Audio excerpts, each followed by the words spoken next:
Hola mis queridos hermanos, que la paz de nuestro Padre Celestial nos ayude en esta nueva clase.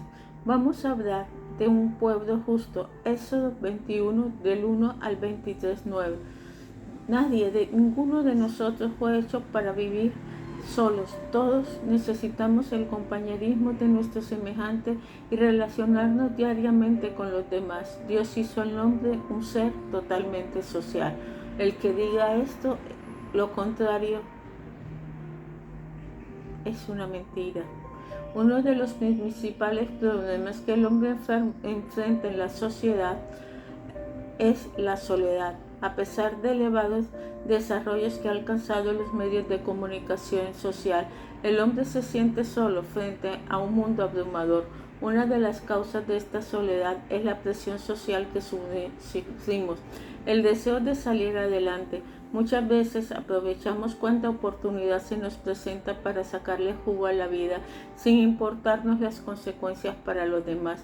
Dios no quiere que su pueblo se enfrascara en esta lucha para ganar al mundo. De hecho, Israel fue llamado a tener valores diferentes a los del mundo. Debían caracterizarse por la justicia y la santidad. Por lo tanto, Dios estableció normas distintas para su trato con uno y otros. Al practicar estas normas divinas, los demás pueblos habían de darse cuenta de la singularidad de esta nación. Su sumisión a Dios transformó sus vidas. Una vez definida la esencia de estos requisitos divinos, en el 19 al 20, Dios le presentó los detalles del estilo de vida que esperaba de Israel. Mediante los pactos 21 al 24, Dios estableció normas específicas en cuanto a la esfera social para así gobernar las relaciones de los integrantes de su pueblo. Muchas de estas reglas tenían que ver con la corrección de los abusos existentes en la sociedad pagana. Posteriormente, Cristo indicó que no todas las reglas de los tiempos de Moisés representaban la idea del plan de Dios para su pueblo. Mateo 19, 7 al 8. El pueblo de Dios debió distinguirse por su justicia en el trato con su prójimo. Las reglas respecto al trato de los sirvientes 21, 1 a 11. El pueblo de Dios debió distinguirse con su trato justo con los demás. Este trato justo habría de manifestarse con su relación con los sirvientes. Debían ser distintos a que ellos habían recibido de un pueblo pagano, de manera que la obligación de los sirvientes terminaba al llegar al 7º año de servicio, después de alcanzar su libertad. Sus señores no debían emplearlo por más tiempo, a menos que aquellos lo hicieran voluntariamente. 21:1-6. Asimismo, las mujeres pertenecían a un hogar del pueblo de Dios. Habrían de ser tratadas con dignidad. Deberían gozar de ciertos respetos. No se le abusaría de ella por ser mujer, ni debería ser vendida como esclava en las naciones paganas. Si se llegaba a casar con los hijos de sus señores, deberían ser tratadas como esposas, no como esclavas, y tenían derecho a que el esposo la mantuviera. 21:7-11. Las reglas de respeto a la pena capital. 21:12 al 17. El derecho de la vida quedó bien manifiesto, no sería tomado a la ligereza. El hombre no es una clase de animal más. El respeto por la vida humana debe distinguirlo como pueblo de Dios entre las demás naciones paganas.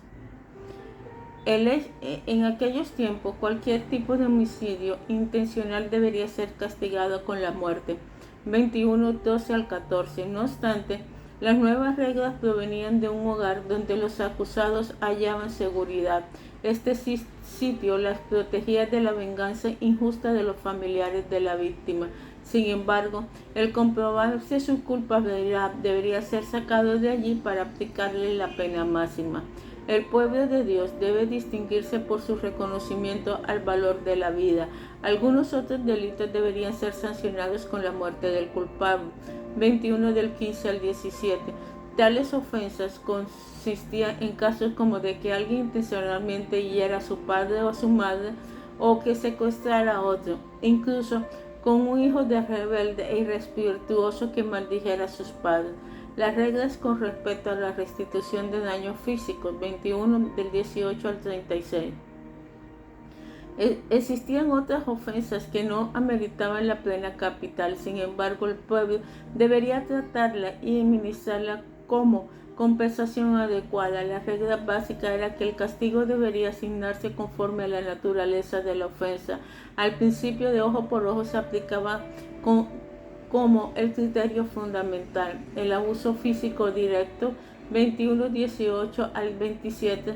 Entre los casos incluidos a esta norma se menciona el de dos personas que riñen, resultado uno de los dos heridos. El causante del daño debería indemnizar pagando los gastos del tratamiento médico y el valor del tiempo de su trabajo perdido. 21:18 al 19. Una compensación semejante sería requerida de quienes hiriera a palo a uno de sus siervos si le causaba la muerte. En caso de que el siervo no muriese, aún así llegaba a ser considerado como una pérdida personal por ser de su propiedad. Sin embargo, si el siervo muriera, su señor debería pagar el precio de los abusos. Este castigo podía aplicarse con tal de que no se tratara de ningún asesinato intencional. Los casos de homicidio deberían considerarse como cualquier otro asesinato. Se sancionaría mediante la pena de muerte. 21:20 al 21. Siempre la ley de la recompensa justa indica que se paga vida por vida, ojo por ojo, diente por diente, mano por mano, pie por pie, quemadura por quemadura, herida por herida, golpe por golpe. Quienes hicieron daño a otro debería compensar conforme a la magnitud de los hechos. Se debe observar que esta ley fue dada, mi querido hermano, como instrumento legislativo para propiciar un trato justo con el pueblo de Dios. 21, 23, 25. Cristo demostró que esta ley nunca fue dada como derecho a la venganza por parte de individuos, Mateo 5, 38, 42, para proteger a los siervos del trato abusivo de sus señores. Se contemplaban como recompensa más. El que fuera herido por el maltrato del amo tendría el derecho de recuperar su libertad. Podía quedar libre sin ninguna deuda debido al daño que fue objeto. 21, 26, 27. Las heridas causadas por los animales, 21 al 28, 32, además de la responsabilidad de las acciones, el dueño del animal sería responsable de los daños que pudiera ocasionar. El cuerpo de muerte de una persona, el animal debería morir. Además, el dueño debe privarse del derecho de cualquier provecho personal que le pudiera haber aportado la carne del animal.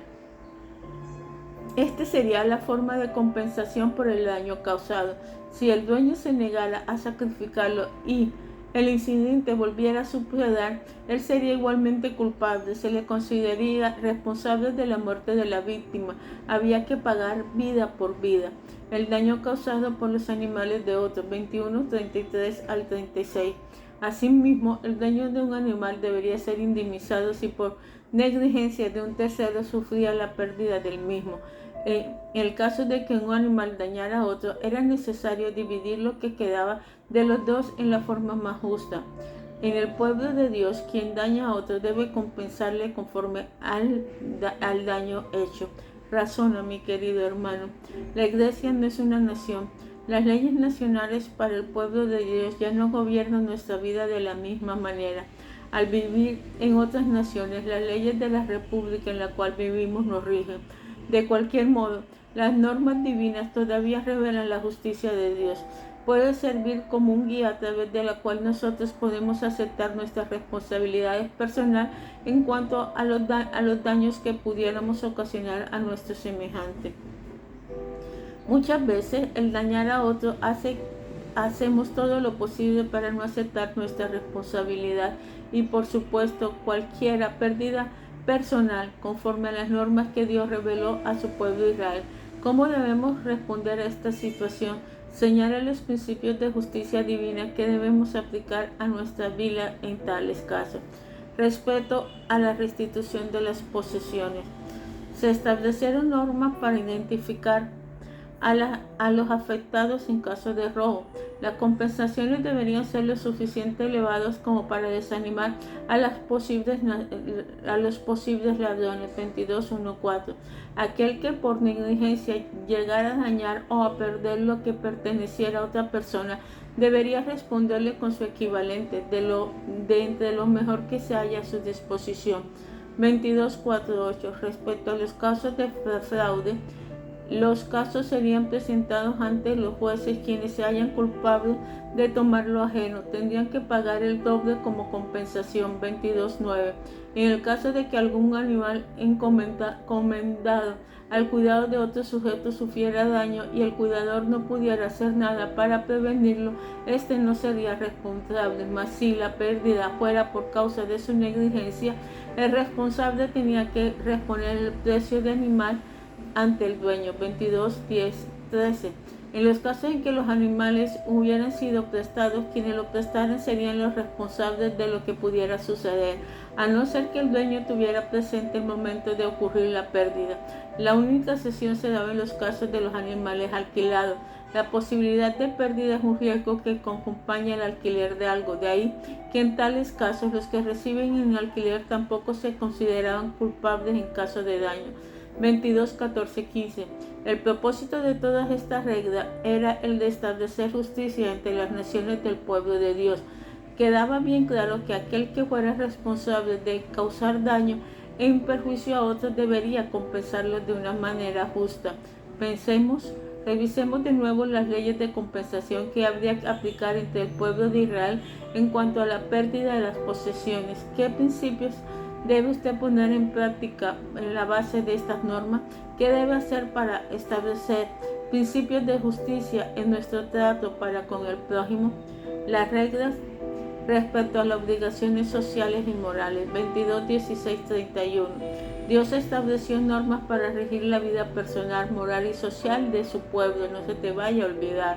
Se nos presentan varios casos totalmente distintos. Sin embargo, todos manifiestan la voluntad de Dios para su pueblo. En todas las áreas de la vida, Él quería que ellos fueran justos y santos, tanto en sus relaciones con los pueblos como en su relación con Él. En las normas específicas se refiere, entre otros, los siguientes casos: el engaño a la doncella, el sacrificio a otros dioses, el engaño a los extranjeros, la afición a la viuda y a los huérfanos, el préstamo de dinero, la injusticia de los jueces, la maldición a los príncipes, el ofrecimiento de los primogénitos, el consumo de carne inmunda. Me seréis varones santos, recapacita. Hago una lista de las normas específicas que Dios estableció para su pueblo. ¿En qué forma debemos manifestar estas normas en nuestra vida hoy? ¿Habrá algo que usted debe cambiar en su propia vida? Respecto a la justicia social, 23 del 1 al 9, Dios dio exhortaciones a los israelitas en cuanto a la justicia social que había de manifestarse entre ellos. La práctica común del engaño y el fraude no debería encontrarse entre el pueblo de Dios. Recibieron instrucciones específicas en lo constante al chisme, ya que con ellos se daña seriamente a otras personas. Piensa. La norma de Dios para su pueblo afecta muchas áreas de la vida. Exige la justicia y la santidad. Al revisar las áreas específicas que se han estudiado en este pasaje, debemos darnos cuenta de algunos aspectos de nuestra vida que necesitan atención. Define un área de su propia vida que Dios quiere cambiar. Pida su ayuda para empezar a cambiarla esta misma semana. ¿Qué pasos podría darse hoy para que usted lo pueda lograr? Padre Celestial, te damos gracias por todo lo que tú haces por nosotros. Te pedimos, Dios eterno, que tu amor, tu misericordia nos enseñe a ser santos y justos. Te pedimos, Padre Celestial, que nunca nos desviemos de ti, que amemos a nuestros semejantes como a nosotros mismos, que seamos equitativos, Padre Celestial, y que siempre tu amor y tu presencia nos acompañen. Guíanos, Dios eterno, a seguir, Padre Celestial, y a hacer tu voluntad. Ayúdanos, Dios eterno, misericordioso, a estar siempre en tu presencia y en ti. Te pedimos que tu amor y tu misericordia se derrame grandemente sobre cada persona que nos oye y sobre toda la tierra. Que tu amor, Padre Celestial, siempre nos ayude. Amén y amén. Dios te bendiga, hermano.